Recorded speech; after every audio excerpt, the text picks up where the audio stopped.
Salam alaikum, Azul, bonsoir. Aujourd'hui, El Watan a connu sa meilleure vente depuis des années. Le journal El Watan a disparu littéralement des kiosques avant 10 heures du matin, au point où ceux qui voulaient le consulter n'avaient pas d'autre choix que de trouver un ami ou un proche qui avait eu la chance de l'acheter avant qu'il ne soit épuisé. Et sur Internet, c'est la ruée sur l'article en ligne, dont nous allons parler maintenant, avec un nombre de partages qui laisse songeur. En un mot, c'est le buzz. Et pourquoi donc?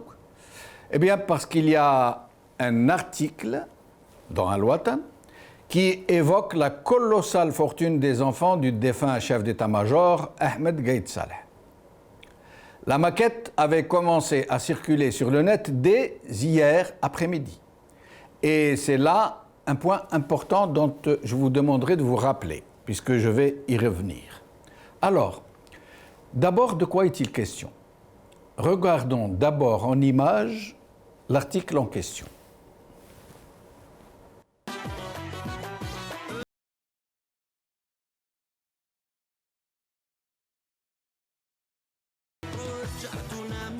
Alors, d'abord, quelques questions sur cet article. Comment un tel article a-t-il été possible sur les enfants de celui qui a été le puissant chef d'état-major de l'armée algérienne? Et commençons par rappeler quelques faits d'armes du même personnage.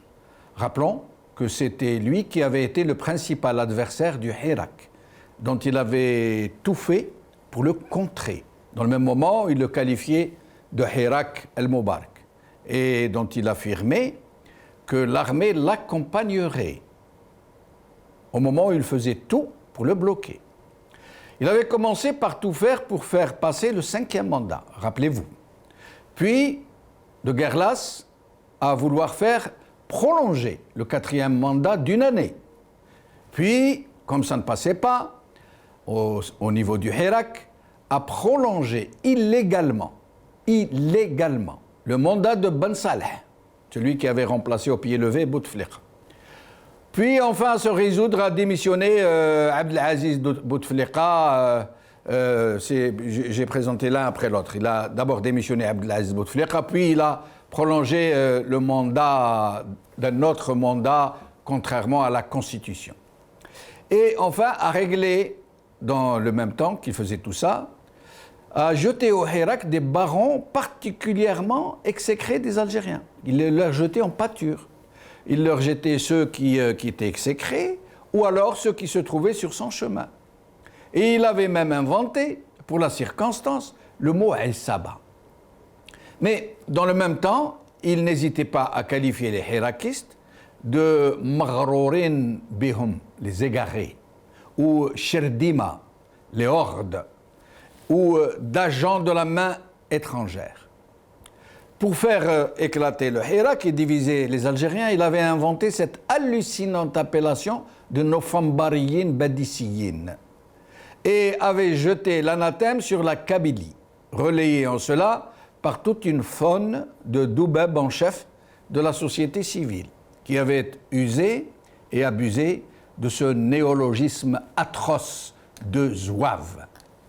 Et dans le même temps, en ces temps de chasse aux sorcières et de zama lutte contre la Isaba et le crime économique, personne, je dis bien personne, n'osait évoquer seulement la prédation des enfants de Gaïd Saleh et de sa famille, dont Al Watan fait aujourd'hui sa une, et dont tous les Algériens savaient pourtant l'immense fortune et les exorbitants privilèges qu'il s'était illégalement accaparé. Mais n'oublions pas un autre détail, s'il en est. C'est le même chef d'état-major de l'armée qui a imposé Tebboune à la face de l'État. Il l'avait imposé par la force et même en sévissant très fortement contre d'autres de ses pairs, des généraux comme lui, de l'état-major, en les envoyant en prison parce qu'ils avaient opté pour d'autres candidats entre guillemets. Un président élu malgré le plus grand boycott jamais observé en Algérie.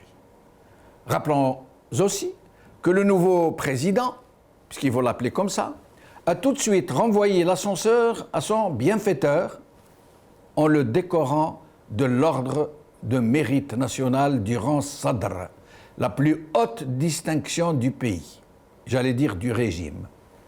Alors, qu'est-ce qui s'est passé pour qu'un tel article paraisse à Al-Watan?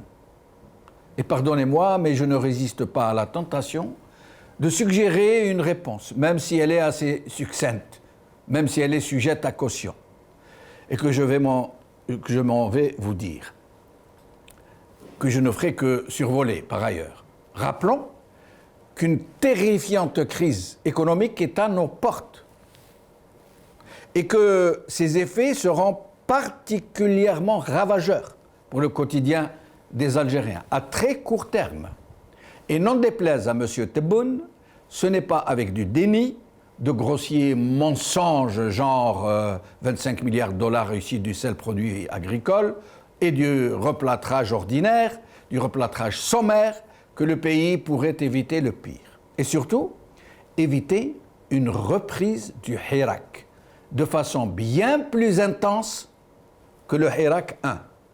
À plus forte raison que si la violence, à Dieu ne plaise, sera de la partie, l'armée, celle des soldats et des officiers subalternes, pourrait très probablement basculer du côté de la contestation. Le régime le sait parfaitement. Et il a compris aussi que ce n'est pas avec les méthodes brutales et contre-productives à la Gaïd Saleh que le péril pourrait être conjuré. Et tout le régime, dans son unanimité, s'est rappelé que le seul moyen et le seul bouclier qui leur restait était celui de l'État profond, comme on dit, ou autrement dit, celui de l'ex-DRS. Un DRS dont les méthodes sont comme le poignard effilé qui tranche dans le vif et qui tue, contrairement au gourdin gaïdiste qui ne fait qu'assommer et exaspérer le Hirak. Le régime a donc compris qu'il ne peut être sauvé que par le DRS et ses méthodes, ce qui explique le retour remarqué de certains parmi ses membres et la libération de certains de ses chefs. Et le premier résultat du retour de ces méthodes éprouvées aura été l'infiltration et l'éparpillement du Hirak parisien. Ce sont là les méthodes du DRS. C'est cela, à mon avis, qui explique cette recomposition au cœur même du régime, mais pas seulement, puisque ce n'est plus un secret pour qui que ce soit que l'État profond a été appelé à la rescousse et que celui-ci a tellement le vent en poupe qu'il est dans la position d'exiger qu'on lui montre patte blanche, d'où cette affaire Gaïd Saleh. Une revanche qu'il devait prendre pour remettre les choses à leur place et en même temps annoncer la couleur, parce qu'il sait, le DRS, que de telles opérations vont faire basculer toute la nébuleuse Nofambariya Badissia dans son camp, chez ces gens qui savent renifler d'où vient le vent. Il est donc important de leur faire savoir que le maître est revenu. L'autre question que je pose, même si tous les Algériens en ont la réponse, est est-ce que l'Ouatan peut publier un tel brûlot si l'on a reçu le feu vert, voire même l'injonction? Et qui, dans ce cas, est derrière ce coup médiatique?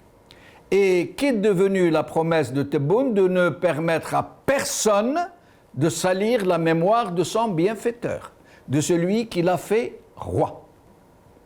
Est-il à ce point faible pour accepter que celui qui l'a placé à la tête du pays soit montré dans l'image de celui qui n'est pas aussi exemplaire qu'il l'avait lui-même affirmé? Une logique qui va forcément se retourner contre lui. Et à supposer que l'article ait échappé à la vigilance du régime, à supposer, comment se fait-il que celui-ci n'ait pas empêché la parution en papier alors qu'il savait depuis hier soir, depuis hier après-midi, que l'article allait être diffusé aujourd'hui matin? Une preuve supplémentaire, s'il en est, que de nouveaux décideurs sont à la manœuvre et surtout qu'ils ont tenu à signer l'opération. Une autre question. Les affaires qui ont été rapportées par Al-Watan ne représentent que la partie émergée de l'iceberg, un tout petit peu d'un grand tout. Pourquoi alors n'avoir rien rapporté de ce que les Algériens savent déjà? Pourquoi n'avoir rien rapporté de l'homicide de l'ex-wali de Annaba, Mohamed Mounib Sendid, par un des fils Gate, un homicide qui avait été étouffé sans autre forme de procès? Pourquoi aucune allusion au méga contrat d'armement et à cette connivence avec les Émirats? Est-ce que c'est parce que cela pourrait détricoter toute la très occulte toile d'araignée ou niche de très nombreux généraux? Cherche-t-on à circonscrire les dégâts? Et quel va être le rôle de la justice dans tout ce déballage? Et qu'est-ce qui est réservé à Zarmati, celui que Gaïd Salah avait nommé à la tête du ministère de la Justice et qui allait devenir son gourdin, son âme damnée et son principal nervi pour régler très durement le compte du clan adverse? Et enfin, comment le régime compte-t-il opérer pour recomposer ce qu'il avait lui-même laminé? De quelle manière légale va-t-il réinstaller officiellement et fonctionnellement l'état profond? Autant de questions que nous poserons à nos invités.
État profond, c'est le titre de notre émission d'aujourd'hui. Et pour en parler, j'ai le plaisir de recevoir par Skype Brahim Younsi, cadre MDA de 82 à 88, qui sera avec nous depuis Paris. Hassan Mouali, journaliste qui sera avec nous depuis Alger. Idir Nouren, analyste politique qui sera avec nous depuis Paris. Alors, je tiens à avertir mes amis que je voudrais que vous puissiez adopter un format nouveau qui est celui d'interférer entre vous, les uns les autres. Vous pouvez vous parler, vous interpeller, à charge pour chacun qui interrompt l'autre, de lui rendre la parole juste après. Alors, Brahim Younsi, Hassan Mouali, merci d'être avec nous. Merci beaucoup, Jamal. Bonsoir. Bonsoir aux invités. Bonsoir aux téléspectateurs de la TV. Merci. Alors, Hassan, cet article de l'Ouatan qui avait paru hier sur Internet, on en avait vu la plaquette, et puis tout le monde pensait qu'il allait être intercepté, j'allais dire, qu'il n'allait pas paraître version papier. Il a paru version papier, et avant 10 heures, il a été totalement épuisé. Alors, est-ce que vous pouvez nous expliquer ce qui s'est passé? Écoute, je n'ai pas spécialement d'informations sur comment ça s'est passé, mais je pense que le fait que l'article soit publié, comme tu l'as si bien dit dans l'introduction, c'est que quelque part il a reçu l'aval de qui tu sais. Donc, parce que c'est la première fois qu'on voit un article incriminant directement Gaïd Salah et ses enfants, depuis au moins un peu plus d'une année. On n'a jamais lu, y compris dans les journaux électroniques, il est rare ne serait-ce qu'une allusion aux affaires de Gaïd et ses enfants. Donc là, c'est l'Ouatan. L'Ouatan, c'est quand même un grand journal. C'est un peu il est habituellement, même pour les étrangers, l'Ouatan passe pour être le journal le plus crédible, entre guillemets, le premier journal. Il y en a même qui disent que c'est le journal à travers lequel les militaires et les hauts responsables de la République font passer leur message. Donc, moi, je pense que tout le monde était informé. La preuve aussi, c'est que vers minuit, on avait pratiquement, minuit, 1h du matin, on avait le papier. Il a été distribué. Moi-même, je l'ai reçu dans ma boîte sur Messenger. Donc, il y avait une volonté. On sent que c'est une opération marketing planifiée. On va s'attaquer à un totem qui s'appelle Gaïd Salah. Allô? Oui, on vous entend très bien. Voilà, donc on va s'attaquer à un totem Gaïd Salah. Donc c'est un peu prendre l'opinion publique à témoin, créer l'attente déjà au sein de la corporation des journalistes, la famille des journalistes algériens. Il y a jusqu'à 3h du matin, on s'est changé un peu l'article, même si personnellement j'avais fait un post sur Facebook. Après la lecture de l'article, je me suis rendu compte que finalement l'article n'était pas aussi important que je le pensais. Ces informations, moi personnellement, je les avais. C'est un recoupement, mais l'article en lui-même, il ne valait que par le titre de une et la photo du généralissime Gaïd Salah en une. Comme ça, c'est une espèce c'est une profanation entre guillemets du personnage qui, il y a quelques mois seulement, passait pour être le redresseur des torts, le champion, le parangon de la vertu. Il a créé autour de lui ce machin idéologique badicien novembrien auquel des milliers, voire des millions d'Algériens ont cru naïvement pour certains et d'autres étaient véritablement convaincus qu'il était vraiment le néo-badici, celui qui allait rompre avec la France et tout ça. Et donc, voilà, je me mets dans la tête de quelqu'un qui a cru, qui vénérait Gaïd Salah. Ça doit être un choc terrible de découvrir que finalement, contrairement à ce discours, il a permis à ses enfants d'amasser une fortune colossale. Et encore une fois, je dis que ce qui a été révélé, entre guillemets, par l'Ouatan, même si je note que l'Ouatan, l'auteur de l'article, curieusement, c'était un pseudonyme, c'était pas un journaliste, je connais tous mes collègues de l'Ouatan, c'était un pseudonyme. Je ne comprends pas pourquoi et comment le journal Ouatan n'a pas assumé un peu la paternité de cet article en le signant par un pseudonyme. Et puis, le premier point de titre, on voit « ils auraient », et donc le conditionnel. Vous voyez un petit peu, c'est pour ça que je dis que l'article vaut beaucoup plus par son effet d'annonce, c'est-à-dire le titre et la photo de Gaïd Salah en une, comme étant une famille de corrompus, que par le contenu qui, lui, est connu de tous, parce que il suffit de n'importe quel citoyen de Annaba connaît les affaires juteuses des enfants de Gaïd. Moi qui ne suis pas originaire de la région, les rares fois où j'ai été à Annaba, on m'a raconté plein de choses. Et par rapport à ce que j'ai lu sur l'Ouatan, c'est du menu prétence que j'ai lu. Et restez avec nous, Hassan. Alors, Brahim Younsi, Hassan, d'abord merci d'avoir accepté notre invitation. Alors, Brahim Younsi, Hassan Mouali, nous dit d'abord que c'est un pseudonyme, ça veut dire que le journal n'assume même pas le contenu de ce qu'il annonce. Et puis, à votre avis, comme il nous l'a si bien dit, est-ce que c'est une opération marketing télécommandée? Parfaitement. Parfaitement. Il est clair que le journal Al-Watan a reçu des injonctions pour publier ce pamphlet.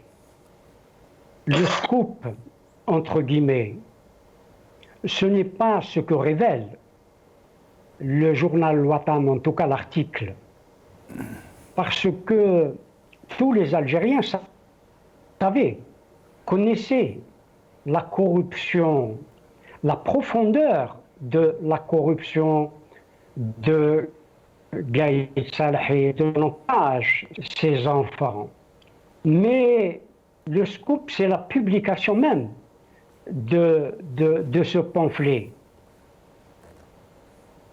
Oui. Si surprenant qu'obscur. Je ne l'ai pas vraiment lu, quant à moi. Je me suis contenté de le survoler.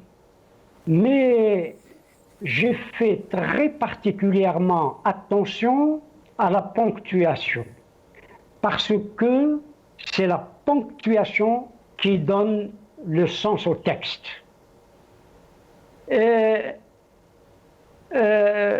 Pardonnez-moi, Hassan Mouali a parlé de totem.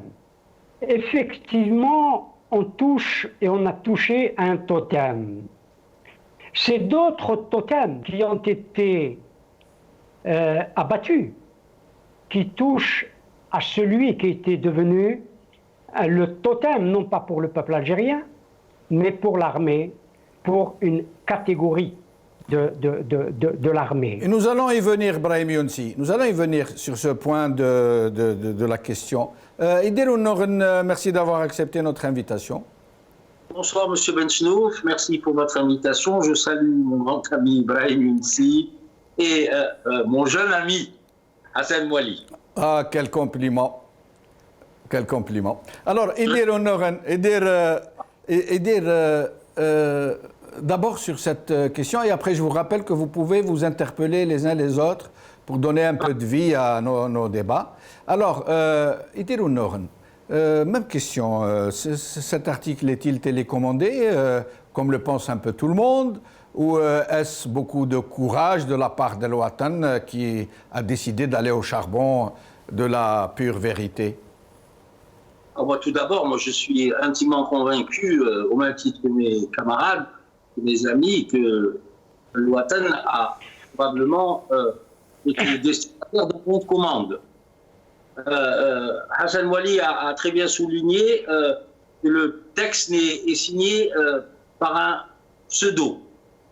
Il faut resituer le contexte d'Al-Watan qui, par cet article, redevient un peu, peut-être beaucoup, la voix des anciens du DRS. Il faut le signaler. Parce que la plupart des articles qui sont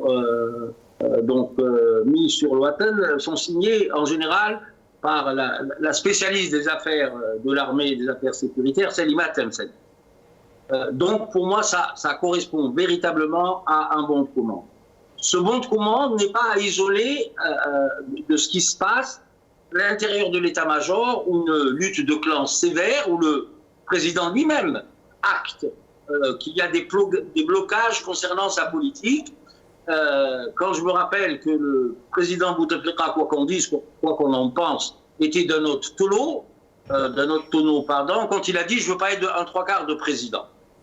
Ça, c'est pour la petite histoire. Il faut rattacher à ce texte aussi la déclaration de notre touriste barcelonais, M. Khaled Nazar, qui donne un quitus à la nouvelle direction, à la nouvelle hiérarchie militaire, et de facto au président de la République.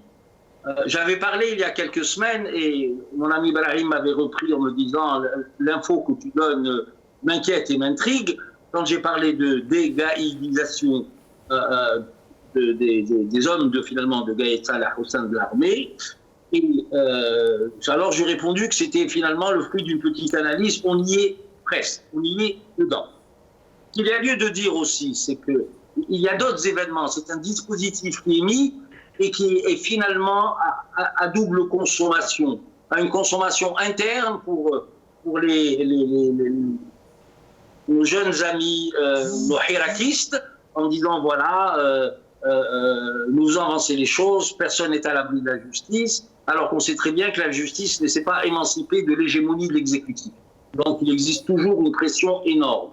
Tout ça, il faut le remettre dans un périmètre global et qui laisse augurer, moi, à mon sens, de nouvelles révélations qui seraient finalement contre-productives pour le nouveau pouvoir. Pour la bonne et unique raison, c'est qu'il ne répond pas, ne serait-ce à un slogan du Hirak quand ils disent on veut une transition, on veut un processus constituant. Parallèlement à ça, je rappelle à nos téléspectateurs et à mes amis et à vous-même la phrase qui est d'une importance capitale et qui se révèle aujourd'hui capitale. Quand M. Hamel a dit, au moment où il était encore directeur général de la Sûreté nationale, celui qui veut lutter contre la corruption doit être propre lui-même. Moi, je pense que c'est un règlement de compte. Nous n'avons plus d'État, nous sommes, je pense, dans un système mafieux, sectaire, mais à la différence de la mafia, qu'elle soit napolitaine ou sicilienne ou serbe ou ce que vous voulez, c'est que ces mafias-là ont un code d'honneur et ceux-là n'en ont pas. Alors, nous allons voir d'abord deux déclarations l'une après l'autre. D'abord celle de M. Tebboune, puis celle de M. Chorfi, avant de revenir à nos invités. Nous allons écouter M. Tebboune.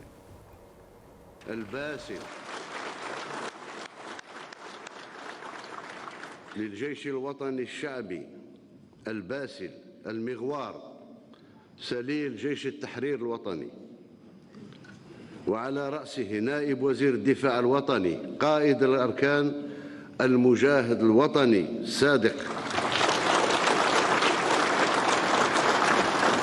الفريق أحمد قايد صالح على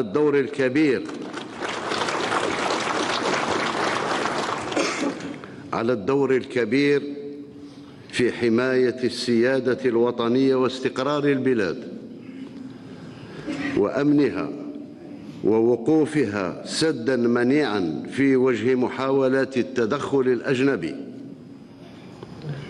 والمؤامرات التي تستهدف وحدة الأمة والبلاد ومرافقة الحراك الشعبي في سبيل تحقيق مطالبه المشروعة وها هي قد تحققت وما بقي منها فأنا أجدد التزامي بمد يدي للجميع من أجل إكمال تحقيقها في إطار.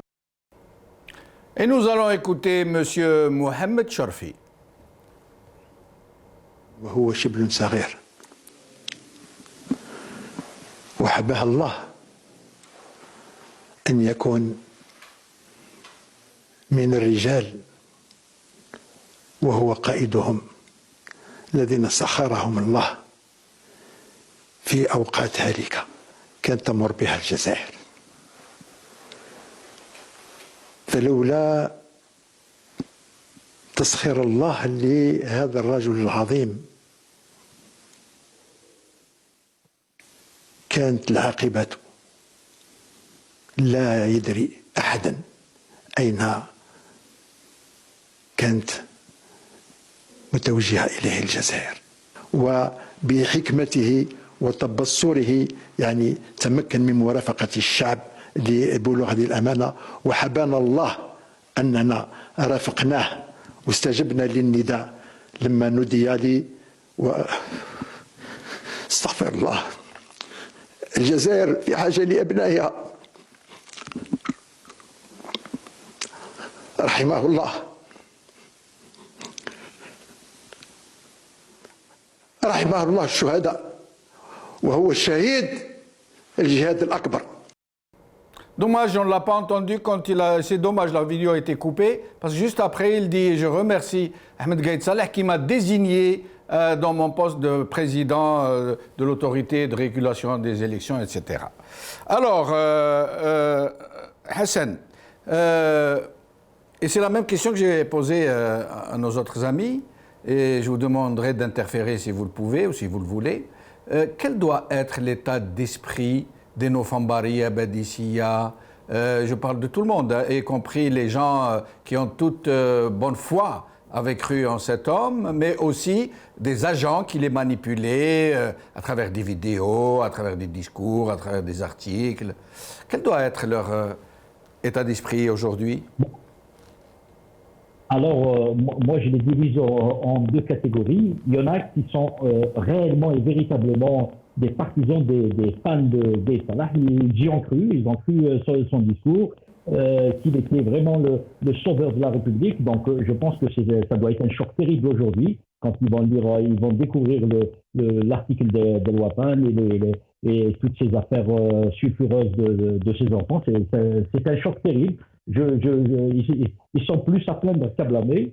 Il y a d'autres, des opportunistes, des mercenaires, ceux qui ont roulé avec Gaye Salah et son camp par opportunisme, parce qu'ils ont peut-être des intérêts à défendre, des positions à sauvegarder. Ceux-là, je pense que Jamal, ils ne vont pas hésiter à divorcer avec l'héritage de Gaye Salah et rejoindre le nouveau pouvoir. Donc, ils seront même les premiers à applaudir si demain la justice de décider d'inculper les enfants de Gaye Salah. Donc, ceux-là, c'est sans état d'âme. Ils vont changer leur fusil d'épaule sans aucun problème. Voilà un peu ce que je pense. Brahim Younsi. Tout à l'heure, vous m'aviez interrompu au moment où j'allais rappeler la phrase du général Hamel, que mon ami Idir a rappelé. Oui. Effectivement, le général Hamel dit celui qui est propre s'attaque à la corruption. Façon de dire, nous sommes tous corrompus. La question, me semble-t-il, d'ailleurs qui est en filigrane dans le texte qui a été publié par l'Ouatan, ce n'est pas la corruption seulement des hommes, mais plus grave encore, c'est la corruption des institutions, c'est la corruption du système et du régime. C'est cela qui pose beaucoup plus de problèmes. Quand les institutions sont corrompues, la guerre des clans à laquelle nous assistons aujourd'hui, hélas de façon passive, parce que la révolution n'a pas encore repris son cours, cette guerre des clans, elle se fait non pas pour l'assainissement de la situation politique ou de l'atmosphère qui imprègne l'ensemble du pays. Mais c'est la rente, comme vous dites, comme beaucoup disent, c'est le budget que génèrent les hydrocarbures en particulier. Cela ne veut pas dire que ceux qui se reviennent, que vous avez appelé Novembria Badissia, ce qui est une escroquerie à la fois sémantique et politique et idéologique. Mais il faut le dire, les troupes du DRS, les troupes du DRS et de la police politique, tout ce qui est en train d'être fait, et nous en avions souvent parlé, depuis l'installation à la droite de Al-Majid Tebboune, qui devient dans cette affaire, passez-moi l'expression, sans esprit d'insulte de ma part, qui devient la Marie-Antoinette du régime. Les gens qui l'entourent, qui l'ont entouré ou qu'on lui a imposé, en l'occurrence le général Mjahed, depuis lors, toutes les troupes du DRS, de la police politique, ont été rameutées. Et nous avons vu les effets sur la révolution qu'a eu ce rameutement des soldats qui avaient à un moment donné le doigt sur la couture. Mais toucher à Gaye Salah, ce n'est pas toucher à ce que représente Novembre ou à ce que représente ou représenterait Abdelhamid Ben Badis pour les Algériens, sachant pertinemment que cet homme n'appartient véritablement ni à Novembre dans l'esprit de Novembre, de ce que Novembre voulait libérer, ni dans l'esprit de ce qu'on appelait la pensée, ou pourrait appeler la pensée de Abdelhamid Ben Badis. C'est une escroquerie pure et simple que de s'accaparer le Novembre et également de s'accaparer Ben Badis. Voilà la plus grande escroquerie également, le hold-up que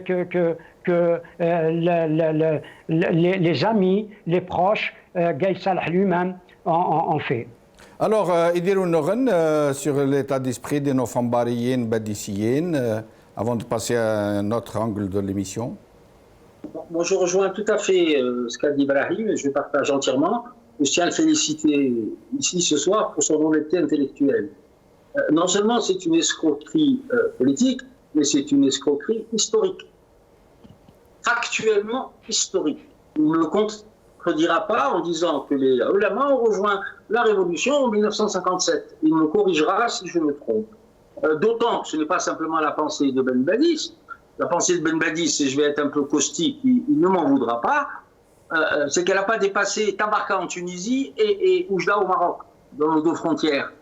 La pensée de M. Ben Badis, c'est une pensée réformiste, certes. Il a eu beaucoup de courage en parlant de la séparation des pouvoirs, en parlant de laïcité, parce qu'il faut le souligner aussi, et c'est à son actif.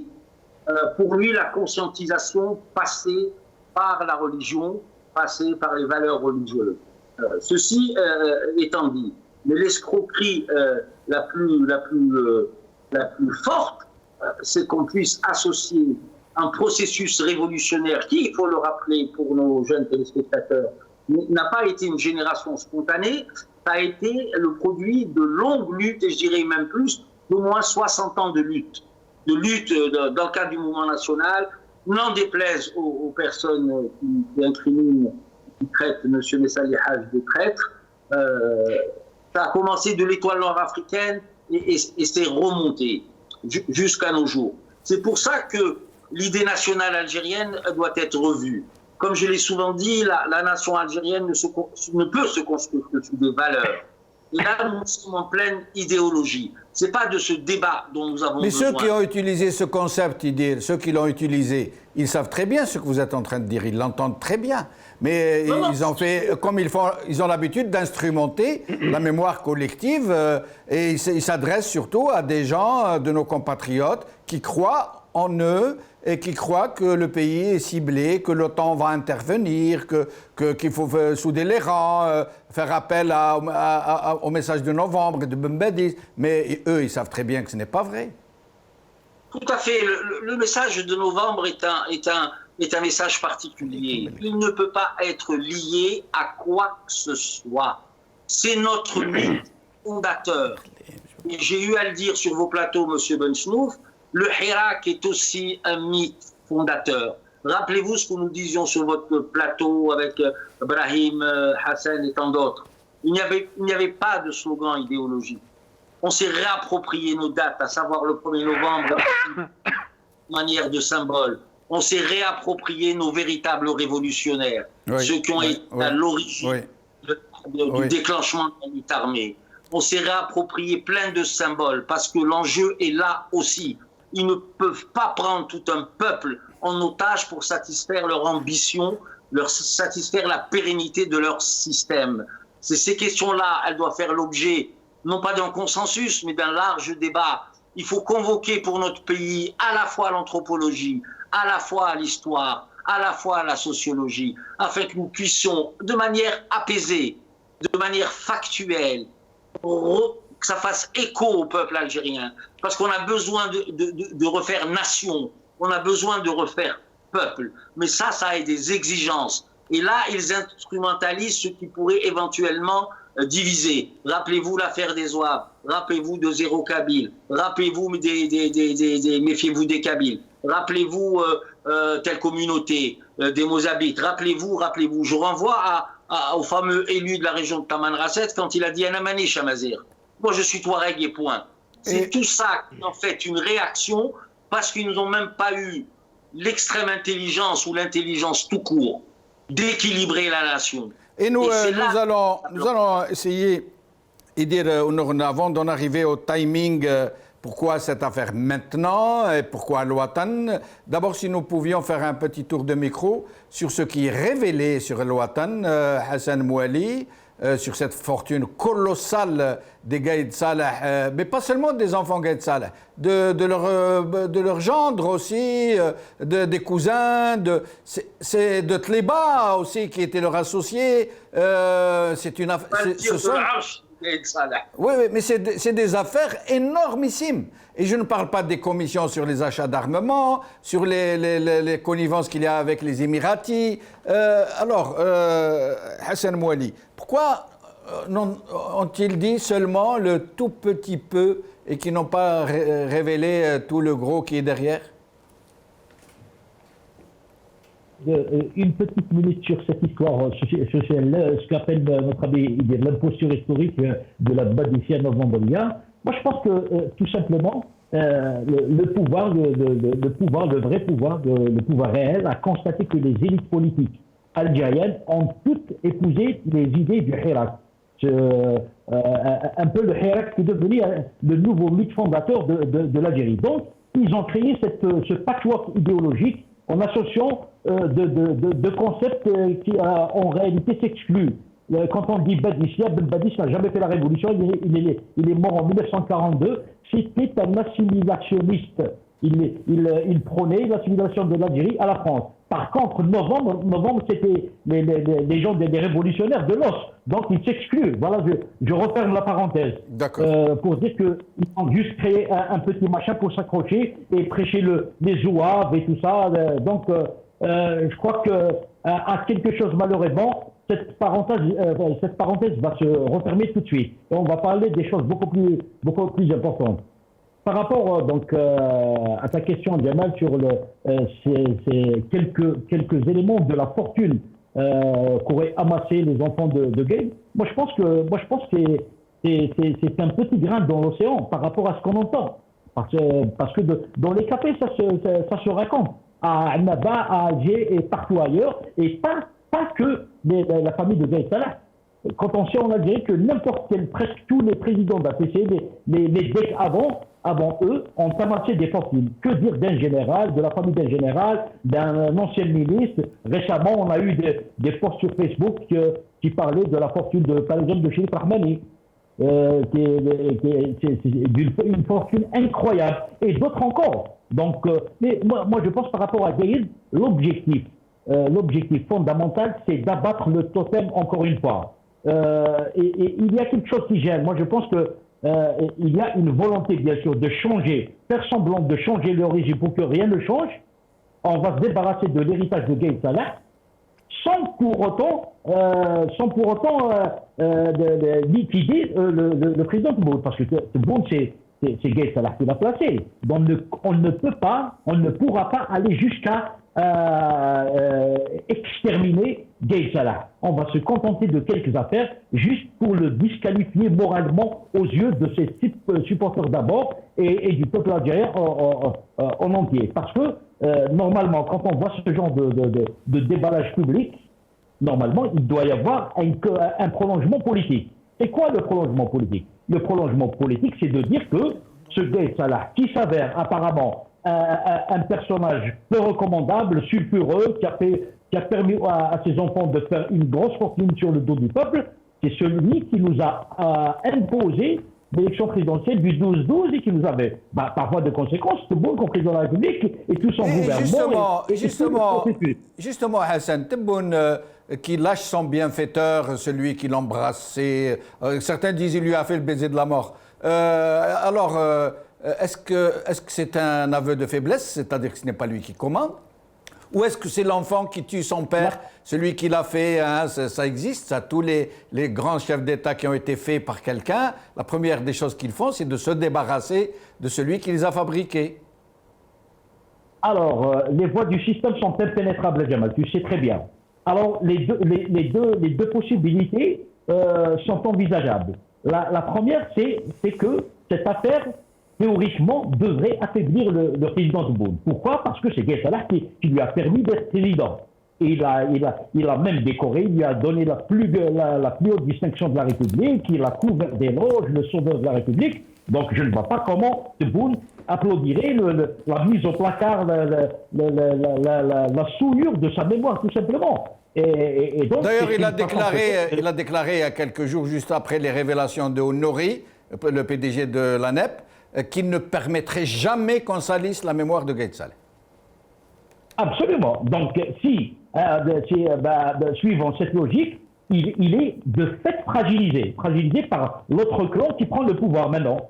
Eh bien, justement, nous allons y arriver, Hassan, dans un petit moment. À l'origine de ce déballage. On va essayer de faire des tours de micro plus dynamiques pour pouvoir aborder des sujets vraiment importants. Brahim Younsi, sur ce sujet. Si vous me permettez, juste une parenthèse. Oui, je vous en prie. Parce qu'on a parlé aussi bien mon ami Idir que Hassan Mouali ont parlé d'Ibn Badis. Il est clair que Ibn Badis ni l'association des oulémas n'avaient l'esprit à la révolution. Les oulémas n'ont jamais dit qu'ils étaient révolutionnaires, Ibn Badis non plus. Ils étaient dans la réforme. Et il est vrai que, bien entendu, ils ne revendiquaient pas l'indépendance. Ce n'était pas le contexte. Ce n'était pas le contexte du tout. Mais est-ce que les ulama étaient les seuls à avoir cette position? Non. Farhat Abbas avait exactement la même position. Absolument. Le Parti communiste avait la même position. Le contexte était à une revendication d'assimilation. Absolument. Ouais. Souvenez-vous du mot d'ordre ou des principes du Parti communiste. Les considérations primaires et les considérations secondaires. Qu'il y a des considérations primaires qui étaient la question sociale et la question secondaire, c'était la question nationale, c'est-à-dire la question de l'indépendance. Je crois qu'il faut, comme vous dites, à juste raison, qu'il faut tenir compte du contexte avant de jeter la pierre. Et Idir a raison. Je crois mais nous allons passer, Brahim Younsi, parce que ce n'est pas le sujet d'aujourd'hui. Nous risquons de perdre dans les méandres de l'histoire. Parce qu'il y a des téléspectateurs qui regardent et qui écoutent. Donc, je dois rectifier un certain nombre de choses pour dire que les ulémas n'étaient pas les seuls à avoir eu cette position-là. Voilà. Et les ulémas, Idir a raison. Hassan c'est pas un reproche qu'on fait aux ulémas en 1942, comme l'a dit Jamal, le contexte plaidait peut-être pour l'assimilation. Donc, Farhat Abbas avec Widma aussi n'était pas partant pour la révolution. C'est pas un reproche que je fais, c'est un constat historique uniquement. Je n'ai pas entendu. Brahim Younsi, on va essayer d'arranger les choses en régie pour que vous puissiez écouter. En tant qu'individu, l'arbitre, par exemple, c'est un grand moudjahid. Il a rejoint la révolution. Mais Ibn Badis est mort avant. Donc voilà, c'est juste un constat historique. Oui, mais s'il vous plaît, merci pour les précisions de l'un et de l'autre, mais j'aimerais qu'on reste dans notre sujet, parce qu'on risque de se perdre encore une fois. 1940, précisément. C'est Brahim, on va essayer de rester dans le sujet d'aujourd'hui. Vous savez, nous sommes en train de parler d'un homme, de sa famille et de son clan, parce que vous avez parlé de Taliba, etc. Dans le cadre de la corruption et de ce que l'on a révélé, peut-être qu'on a révélé le centième, le millième de ce qui doit l'être. La question, et je l'ai dit tout à l'heure, c'est la corruption des institutions, et notamment et singulièrement de deux institutions fondamentales, en l'occurrence la justice et la police. Quand un ministre de la justice se trouve en prison et le chef de la police qui se retrouve également en prison, il représente des institutions et des institutions qui doivent et qui devaient lutter contre la corruption. Dans cette affaire, ce que l'on est en train d'observer et d'observer tous, c'est qu'il y a une Algérie immortelle. C'est celle qui est dans la révolution et qui continue d'être la révolution. Et c'est ça l'Algérie immortelle et l'Algérie du 1er novembre. Et vous avez l'Algérie périssable. C'est celle de Gaye Salah. C'est celle de tous ceux dont nous parlons aujourd'hui. Tous ceux qui ont institué la corruption. Donc moi, je suis pour cette Algérie immortelle, cette Algérie qui se bat, cette Algérie qui résiste. Et non pas cette Algérie... Oui. Oui, je vous en prie, finissez votre phrase. Non pas cette Algérie, l'Algérie des magouilles, l'Algérie des pouvoirs véreux, l'Algérie des partis combinards, etc. C'est contre cette Algérie-là que le peuple s'est soulevé. Et le 22 février... pardon, Brahim Younsi. Dis-nous sur le même sujet, surtout celui de Tebboune qui est en train de tuer le père, en quelque sorte, celui qui l'a fait roi. Alors, est-ce que c'est parce qu'il est faible? Est-ce que parce qu'il est dans cette démarche du chef d'État qui veut faire disparaître la trace de celui qui l'a fait élire sans élection? C'est une excellente question, mais il faudrait peut-être souligner que M. Tebboune n'est pas rentré dans le costume de président. Il ne préside pas. Pour la première raison, c'est qu'il ne peut pas présider à l'encontre des aspirations de son peuple.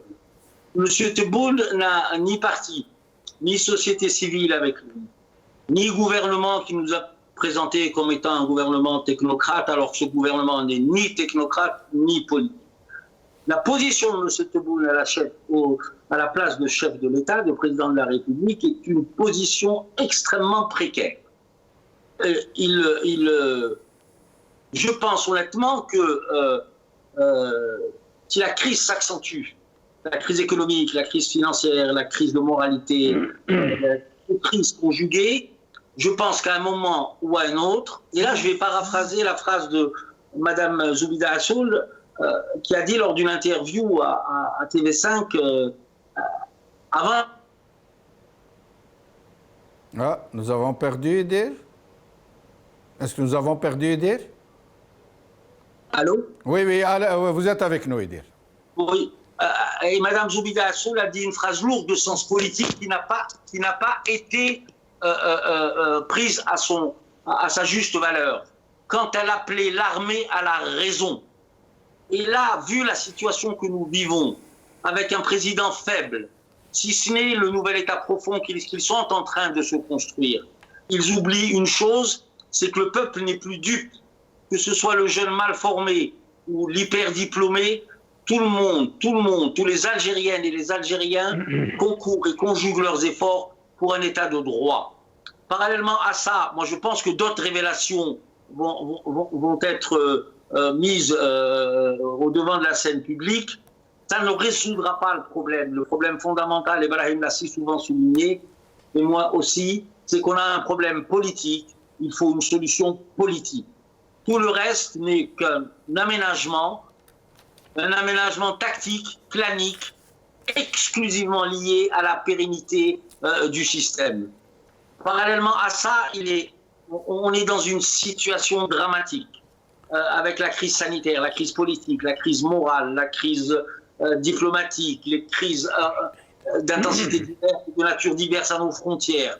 Nous avons tous les ingrédients à l'explosion. Et là, il faut saluer le peuple algérien qui, dans son immense et écrasante majorité, reste encore chez lui et ne marche pas. Ils veulent nous amener à la confrontation. Oui. Et cette confrontation, elle risque d'arriver. Pourquoi? C'est par l'exaspération. Vous savez, quand l'oppression se conjugue à l'injustice, les dérapages sont à prévoir. Quel est le bilan étape de M. Tebboune, M. Benchou?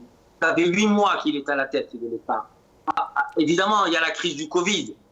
Est-ce qu'on a, quand vous voyez un ministre de l'Industrie qui met 4-5 mois pour rédiger un cahier des charges, il y a des choses inimaginables qui se passent dans le pays. Et nous allons arriver justement au dernier volet de cette émission, qui n'est pas le moins important. Mais avant, nous allons écouter M. Gaïd Salah, et puis nous allons discuter d'un sujet particulièrement important.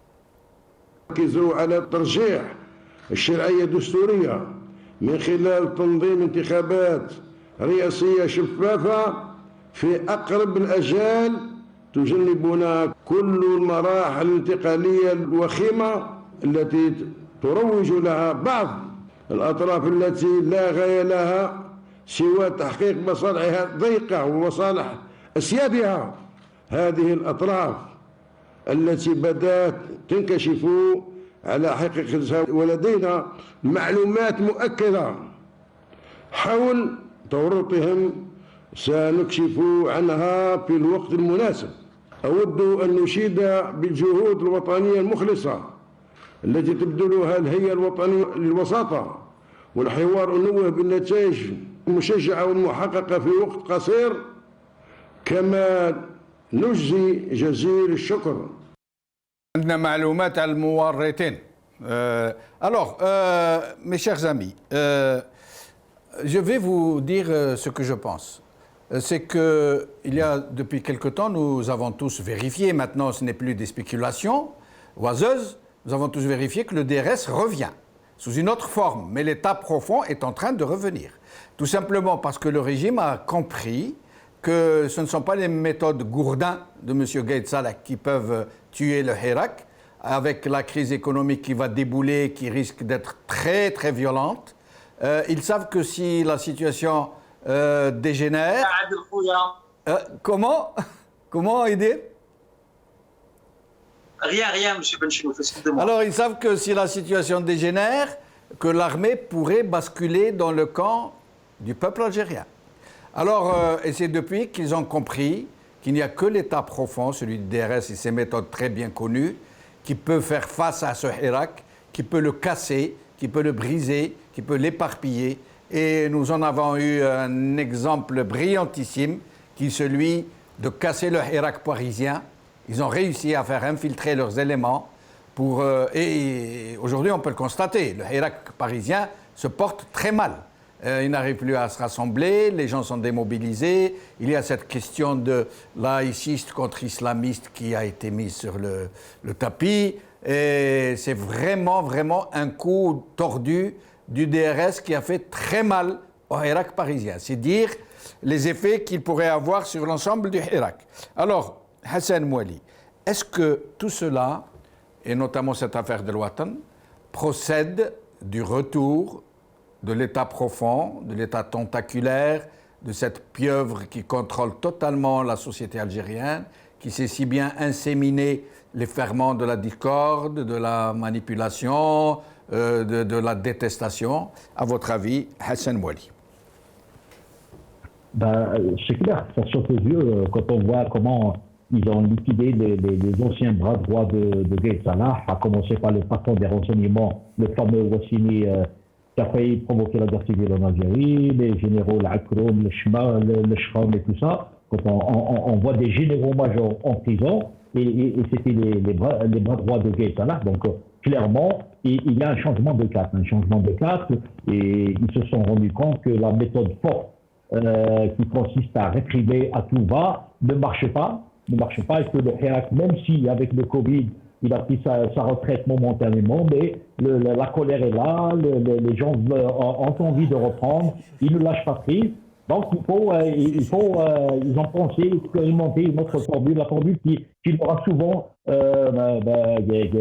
réussi à travers l'infiltration et la propagande. Donc voilà, moi ça ne m'étonne pas du tout à ce qu'on réinjecte les anciens dans le circuit, que ce soit des services ou dans des institutions. Et puis parce que la conclusion, c'est que ça ne marche plus. Ça ne peut pas continuer comme ça. Comme l'a dit Sylvia tout à l'heure, en 8 mois de présidence, on ne voit rien venir du côté de Tebboune. C'est des dizaines de conseils de ministres, des décisions comme ça, après des décisions qui sont remises en cause, ou alors le président lui-même qui se plaint que ces décisions et ces mesures ne sont pas traduites dans la réalité. On parle de complot. Et finalement, on a compris que ces complots, ce sont des complots internes et non pas externes. Ce n'est pas le peuple ou alors la France ou le Vladimir Poutine qui complote contre le gouvernement de Tebboune, mais c'est interne au régime. Donc, toutes ces choses-là que le président lui-même dénonce soulignent un petit peu le retour. Là, on a la confirmation que c'est l'État profond, ce qu'on appelle l'État profond, qui se réinstalle dans les rouages de l'État pour impulser une nouvelle dynamique qui aura pour finalité, à ne pas en douter, de pérenniser le système. Le système est en danger. Quand il est en danger, il fait bloc. Quitte à rappeler les Nazars et tous ceux qui sont honnie par la population, ils vont les rappeler sans état d'âme et Tebboune va parfaitement évoluer avec eux pour faire un bon nombre de chemins ensemble, le temps que les choses se clarifient et la colère baisse. Ibrahim Younsi pardon, terminez. Finissez votre phrase, Hassan. Il y a une mise en place politique, institutionnelle et médiatique d'une reprise en main du DRS, ou ce qui reste du DRS, de la situation. C'est-à-dire que maintenant, l'échec de la Badissia Novembria, après, on liquide son héritage à travers ces débats sur la famille Gaye Salah et l'emprisonnement des généraux Wassili et Latnik. Et maintenant, on a déblayé le terrain pour le retour. C'est comme si c'est une soupape de sécurité. Attention, le pays est en danger. Finalement, mieux vaut avoir le DRS que d'avoir ces gens-là qui menacent la pérennité du pays. Voilà un peu comment je vois les choses. Brahim Younsi, sur cette question. Oui, ce qui se passe, me semble-t-il, pour reprendre un mot de Gerald Ford, ce qui se passe ne fait que prolonger notre cauchemar national. Souvenez-vous de cette phrase que Gerald Ford avait prononcée en 1973, après l'affaire du Watergate et après qu'il ait succédé à Richard Nixon. C'est le cauchemar national qui se prolonge, hélas, avec la reprise en main du DRS sur l'ensemble des institutions. Cela ne veut pas dire que c'était mieux avant, comme dirait la publicité, mais le DRS reprend et il y a une véritable menace, comme vous l'avez si bien dit, sur la révolution elle-même. Est-ce que... Oui, allez-y. Allez-y, Brahim Younsi. C'est comme le ténia. Oui. C'est comme le ténia. Si on n'expulse pas la tête du ténia, il se reforme. Il faut croire que la tête du ténia, DRS, n'a pas été expulsée. Alors il est en train de se reformer, peut-être sous une autre forme. Mais est-ce que le DRS considère que Gaïd Saleh est la tête de ténia du clan adverse? Non, je parle de la tête. Peut-être, c'est la raison pour laquelle tout à l'heure, j'ai parlé non pas pour porter atteinte à l'économie personnelle de Abdelmajid Tebboune, mais dans cette affaire, et vous l'avez suggéré, il n'est que la Marie-Antoinette de cette guerre entre la révolution et le régime de façon globale, que ce soit Gaïd Saleh ou Toufiq ou Khalnouzar. La révolution fait la guerre, et je dis bien la guerre, à Gaïd Saleh et ses enfants au sens large du terme, à Toufiq et ses enfants au sens large du terme, et à Khalnouzar et ses enfants dans le sens large du terme. C'est la révolution qui doit rester solide sur ses deux pieds, debout, et ne pas céder aux manipulations qui ont commencé. Brahim Younsi, on ne vous entend pas très bien, il y a des coupures, nous allons essayer de régler ça. Idir, avant de vous donner la parole, pour reprendre ce que vient de dire Brahim Younsi, le peuple est contre les Gaïd et les Toufiq. Alors nous allons écouter une déclaration qu'a faite il y a quelques mois Karim Tabou. Écoutez-le.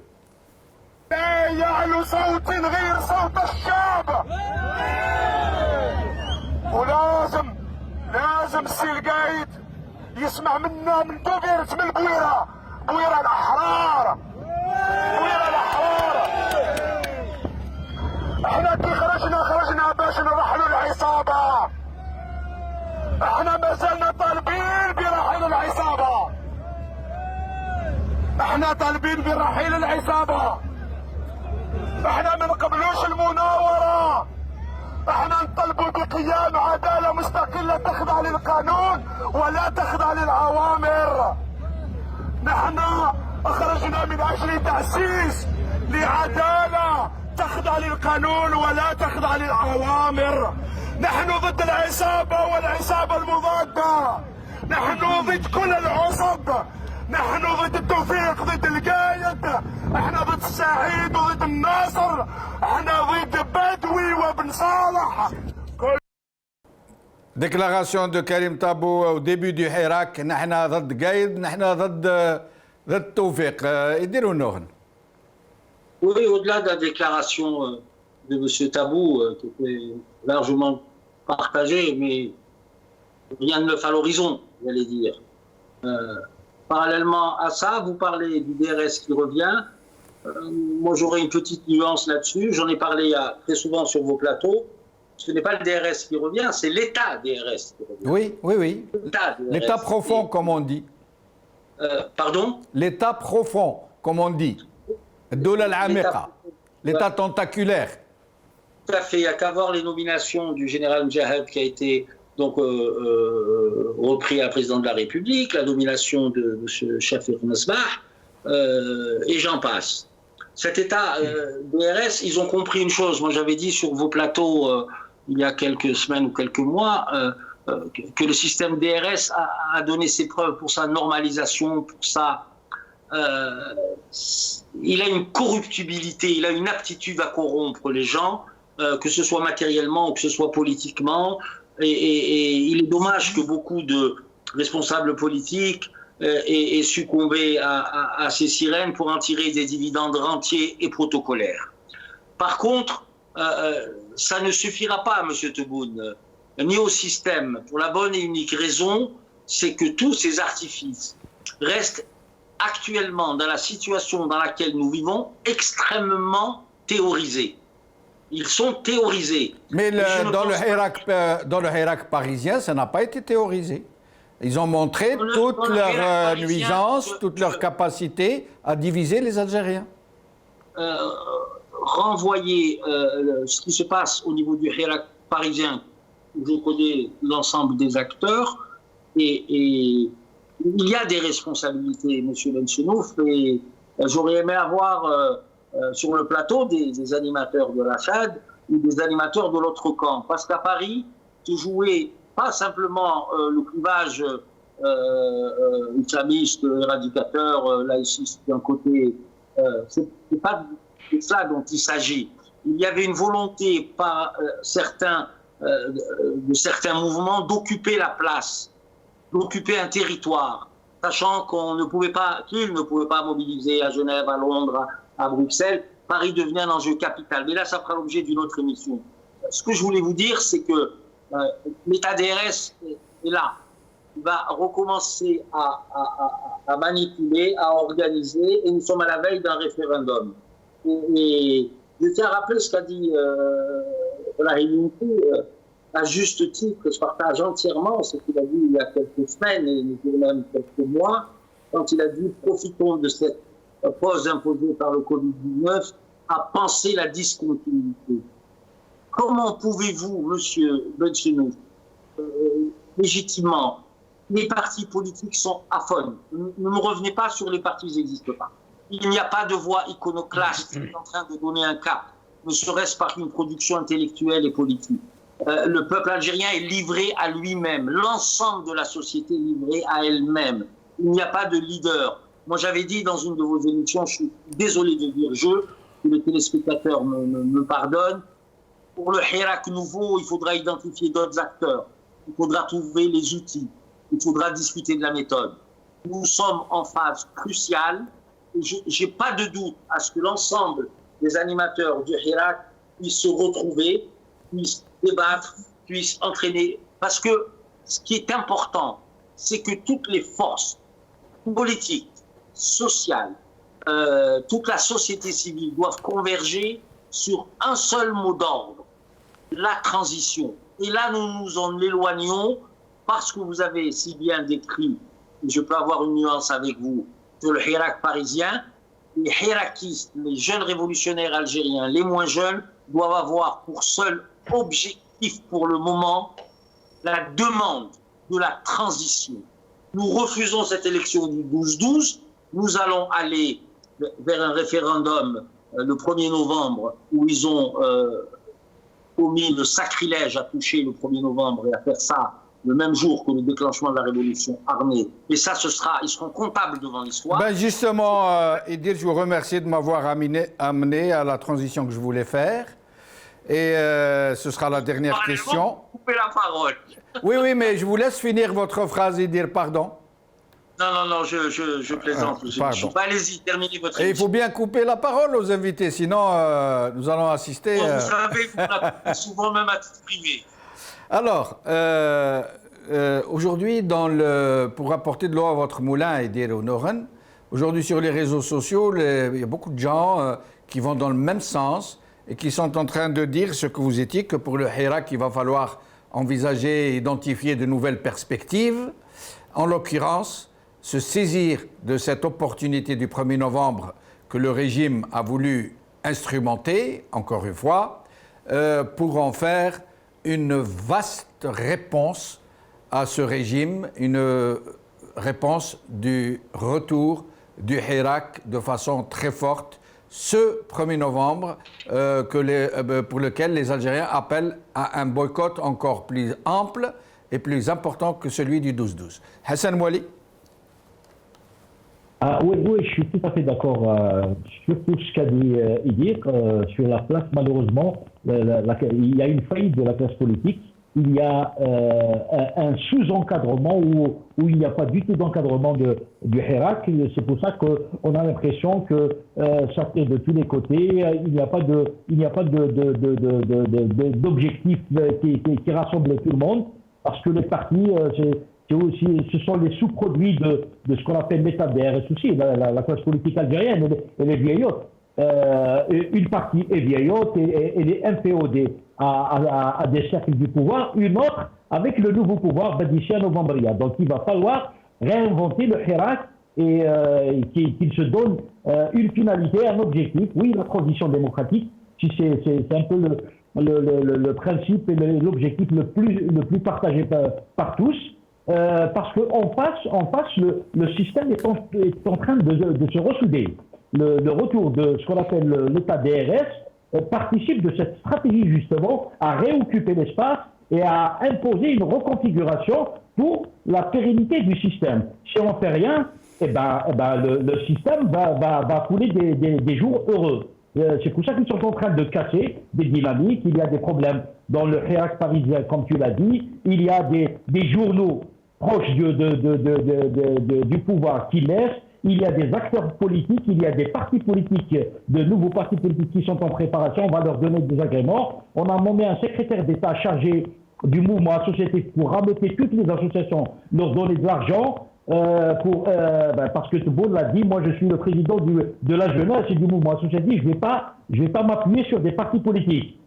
Parce que c'est vrai que c'est compter sur le soutien du RND et du FLN, ça passe pas bien aux yeux du peuple. Donc l'artifice trouvé, c'est de dire que moi je suis le président de la jeunesse, il va s'appuyer sur le mouvement associatif, ils vont leur graisser la patte pour qu'ils votent le référendum et puis le soutenir dans sa démarche. Et je pense que le DRS va faire un travail, il a commencé déjà, ceux qui sont revenus, ils ont commencé le travail, ils vont continuer encore, ils vont essayer de créer des soucis encore dans certains partis, quelques partis qui restent encore debout, entre guillemets, ils vont essayer de leur créer des partis. Et je vous fais remarquer qu'il y a une dizaine de jours, le fameux forum des partis de la réforme nationale, qui comprend un petit peu toute la galaxie des petits partis qui gravitent autour du pouvoir, ont tenu une réunion à l'Horacie. Oui. Et ont été reçus le lendemain. Une délégation a été reçue par le président Tebboune. Et je crois que les choses sont claires. Oui, et je me permets de vous interrompre.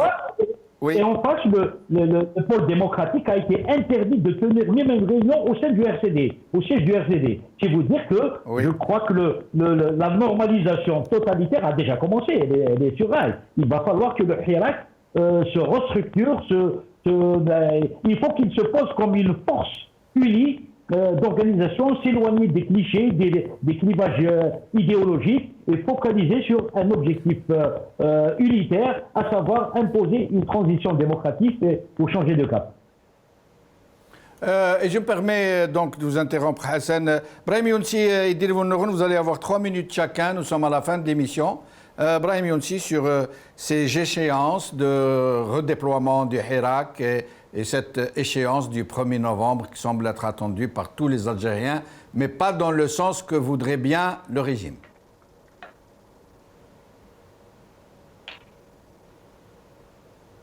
tout ce que prépare le système, le régime illégitime, contient le germe du chaos.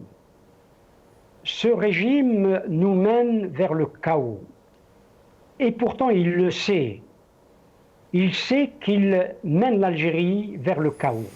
Mais néanmoins, il y va. La révolution, à mon avis, il est beaucoup plus important aujourd'hui de se focaliser sur cette révolution qui doit absolument reprendre son chemin et sa destination. La révolution, comme dit Gustave Le Bon, n'est pas l'histoire d'une foule où personne n'est responsable et où tout le monde agit. Donc il faut absolument, et je remercie Idir Nouren d'avoir rappelé ce que j'avais dit il y a quelques mois, au moment où on a décidé de suspendre ce que beaucoup appellent le Hirak, qu'il y aurait un vide et que cette discontinuité de la révolution doit être pensée. Les ruptures dans les révolutions sont presque toujours pensées quand vous reprenez l'histoire des révolutions, et Gustave Le Bon, qui a travaillé sur la Révolution française et la psychologie de la Révolution française, en dit beaucoup de mots. La Révolution du 22 février a fait naître, et cela continue, a fait naître des espérances. Et ces espérances sont encore et toujours présentes. Et ces espérances, il faut le dire, et c'est ça qui soude les gens qui sont dans la révolution. Parce que la révolution n'est pas fondée, il faut le dire, sur la raison. Elle est fondée sur les sentiments. Et ces espérances-là se sont transformées en sentiments, pour citer encore une fois Gustave Le Bon. Et ces sentiments sont descendus dans l'âme du peuple. Et elles ne le quitteront pas. Et je me permets de vous interrompre, Brahimi aussi, excusez-moi. Nous avons un peu débordé sur l'horaire. Idir Nouren, sur ces échéances et ce redéploiement du Hirak. Vous savez, l'élection du 12-12 a été un fiasco pour les tenants du régime. Mais ça n'a pas empêché le régime d'aller au bout de sa logique. Et je rejoins Brahim. Que faut-il faire aujourd'hui pour l'échéance du 1er novembre, où je tiens à rappeler encore une fois, à travers ce futur référendum qui est soumis à l'approbation du peuple, c'est une gabegie et on a désacralisé novembre et c'est une insulte à nos historiques, à nos révolutionnaires et à nos martyrs. Et je ne suis pas dans des paroles qui feraient un peu pathos et qui seraient dans l'émotion. C'est une réalité et ces gens qui ont décidé ça seront comptables devant l'histoire. Parallèlement à ça, que faut-il faire? Le rejet des élections paraît inévitable. Le taux de participation, je suis intimement convaincu qu'il sera très bas, même plus bas que l'élection du 12-12. Une constitution, à qui appartient-elle en définitive, M. Bensouni? Elle appartient au peuple qui est souverain et qui est lui-même constituant. Ils sont en train de nous la concocter dans des laboratoires, avec des comités d'experts intimement liés au pouvoir. Je rappelle la déclaration de M. Laraba qui a dit « Moi, on m'a donné une feuille de route, voilà où je dois intervenir et voilà où je ne dois pas intervenir ». Comment peut-on faire confiance à un système pareil qui, même dans le cadre d'une réforme constitutionnelle, donne la feuille de route? C'est inadmissible. Moi, ce qui m'inquiète, c'est que ce mépris à répétition au niveau du peuple va rompre fondamentalement le consensus à l'autorité. Et la crainte, elle est là. Et je souhaiterais que le jour du 1er novembre, si jamais les conditions permettent au Hirak de sortir, de rappeler là où a été tirée la déclaration du 1er novembre dans la clandestinité, Iri Moula, qui pourrait redonner un peu de fierté aux gens de la région, et ce serait que justice rendue pour tous les efforts qu'ils font pour la démocratisation du pays. Merci Hassan Mouali, merci Ibrahim Younsi, merci. Merci à vous, chers amis, d'avoir suivi cette émission. Qala khair, slama.